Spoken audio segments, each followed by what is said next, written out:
learned, the effects of nicotine have proven to be overall bad for your body.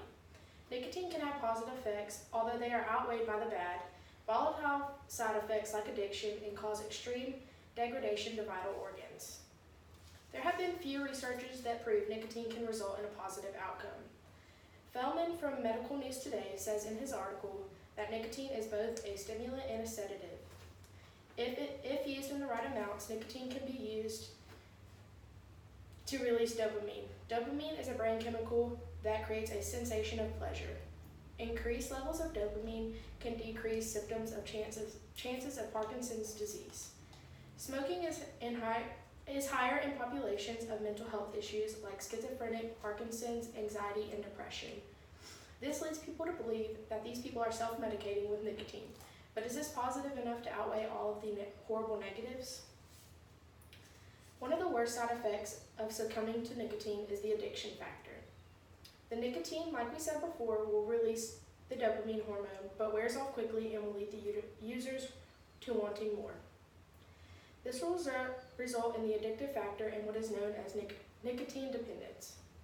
Nicotine dependence can leave the user in a financial instability since the cost of nicotine is so high and with the symptoms of withdrawal if you ever try to quit. It is stated in the article from Medical News Today that quitting nicotine is equivalent to trying to quit heroin. The symptoms of withdrawal can get so bad that the user will fall back into the habit of using nicotine and can't quit even if they are aware of the risk factors of continuing to use nicotine. Not only does nicotine have a massive addiction factor, but it also depredates your vital organs. One of the most common risk factors that you probably have heard about before is lung cancer. The American Lung Association says smoking contributes to 80 to 90% of lung cancer deaths in women and men. They also say that non-smokers have a 20 to 30% greater chance of developing lung cancer if they are exposed to secondhand smoke. Nicotine use can also increase your risk of dying from heart and blood vessel disease. Nicotine can cause a clotting tendency which can lead to atherosclerosis, which is also known as hardening of the arteries. The atherosclerosis can lead to things like a pulmonary embolism or thrombus, which is just a blood clot that travels to your lung, and this will cut off your oxygen circulation. Although smoking is not the only way to obtain nicotine, it is the most popular among the population today. The Center for Disease Control and Prevention says that 2 of every 25 high school students reported in 2018 that they had used cigarettes in the past 30 days. And 6 out of every 100 high school students reported in 2018 that they had used smokeless tobacco in the last 30 days. This means that most young adults are using cigarettes more than smokeless tobacco.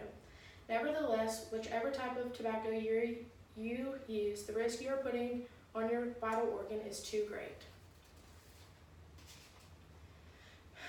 As I had just summarized for you, nicotine can be used in a positive manner, like decreasing the chances and symptoms of Parkinson's, but only when there's an underlying disease like Parkinson's disease. But overall, nicotine is addictive and causes degradation to your vital organs.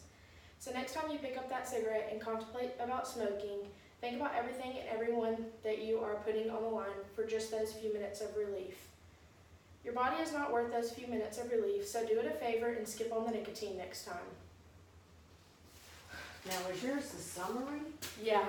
So